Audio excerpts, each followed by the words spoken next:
Hello বন্ধুরা, সায়ন্তিকা কিচেনে আপনাদেরকে ওয়েলকাম। আসুন দেখে নিই আজকে রুই মাছের কালিয়ার রেসিপি। আমি আজ প্রথমে রুই মাছগুলোকে ধুয়ে হলুদ লবণ মাখিয়ে নিয়েছি। এবার আমি একটা কড়াই বসিয়ে দিয়েছি। এবার সরষের তেল দিয়ে তেলটি ভালো মতন গরম হতে দেব। তারপরে তেলটি ভালো করে গরম হওয়া পর্যন্ত ওয়েট করব। এই দেখুন আমার তেল ভালো মতন গরম হয়ে গেছে। এবার আমি মাছগুলো ছেড়ে দিচ্ছি এক এক করে। দেখছেন তো কি সুন্দর করে মাছগুলো ছেড়ে দিয়েছি। এবার আমি এপাট ওপাট করে একটু সময় নিয়ে মাছগুলো লাল লাল করে ভেজে নেব।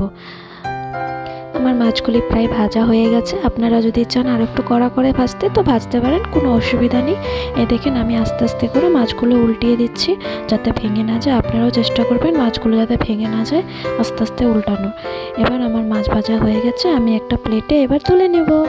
দেখেন কি সুন্দর করে মাছগুলো আমি এখন প্লেটে তুলে নিয়েছি। আমার মাছ ভাজা হয়ে গেছে। আপনারা এরকম সুন্দর করে মাছগুলো ভেজে নেবেন। এবার চলুন আসুন দেখিনি কি লাগছে আমার 3টে পেঁয়াজ, 4-5টা লঙ্কা, লাগছে আদা, আর যেটা লাগবে সেটা হচ্ছে মগজ আর হলো বাদাম। আমি কড়াইতে তেল ছিল, ওখানে আমি কালিজিরা ফোড়ন দিয়ে দিয়েছি। এবার কালিজিরাতে একটু ওয়েট করে ফোড়ন হয়ে গেছে। এবার আমি আদা, কাঁচা লঙ্কা, আধা চামচ জিরের গুঁড়ো আমি পেস্ট করে নিয়েছিলাম। এখন আমি ভালো মতো মশলাটি কষিয়ে নেব। দেখেন আমি খুব সুন্দর করে মশলাটিকে কষিয়ে নিচ্ছি। আপনারা এরকম করে মশলাটি একটু প্রথমে কষিয়ে নেবেন 2 থেকে 3 মিনিট। এবার আমি পেঁয়াজ বাটা দিয়ে দিচ্ছি। পেঁয়াজগুলো ভালো বাটা দেওয়ার পর ভালো করে মশলাগুলো এবার আমি কষিয়ে নেব। যত ভালো করে কষানো যাবে মশলাগুলো ততই কিন্তু টেস্টটা হবে, পুরো বিয়ে বাড়ির মতন টেস্ট আসবে। এবার দেখুন আমি ভালো করে মশলাগুলো কষিয়ে নিচ্ছি।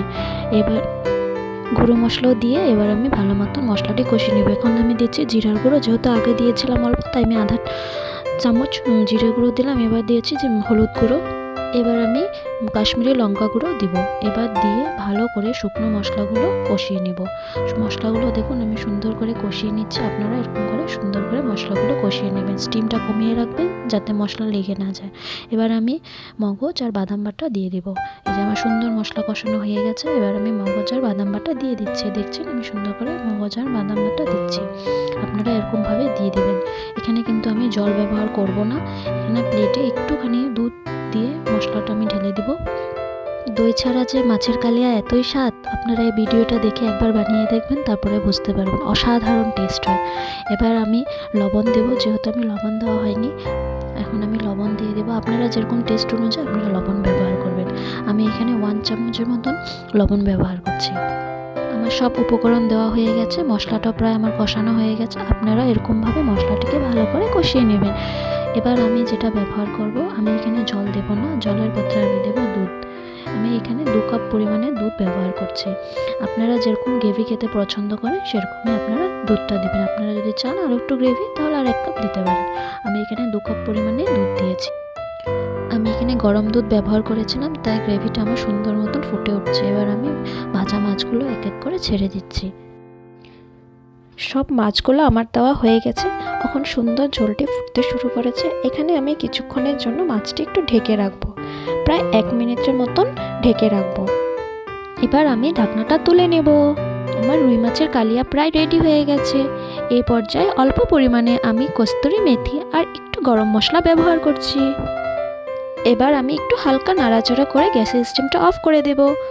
এরকম বাড়িতে থাকা অল্প কিছু উপকরণ দিয়ে যদি বিয়েবাড়ির মতন রান্না খেতে চান তো আমার চ্যানেলটা সাবস্ক্রাইব করতে ভুলবেন না। আমার রান্নার রেসিপিটি যদি আপনাদের পছন্দ হয়ে থাকে তাহলে প্রচুর লাইক করেন, কমেন্ট করেন, সাবস্ক্রাইব করবেন। আর এরকম যদি আপনারা আমার ভিডিও পেতে চান তো আমার সাথে থাকুন, পাশে থাকুন। আমি এরকম সুন্দর সুন্দর আপনাদেরকে একদম রান্নার ভিডিও নিয়ে আসবো, একদম রেস্টুরেন্ট স্টাইলের রান্না। আপনারা একবার খেলে বারবার খেতে ইচ্ছা করবে।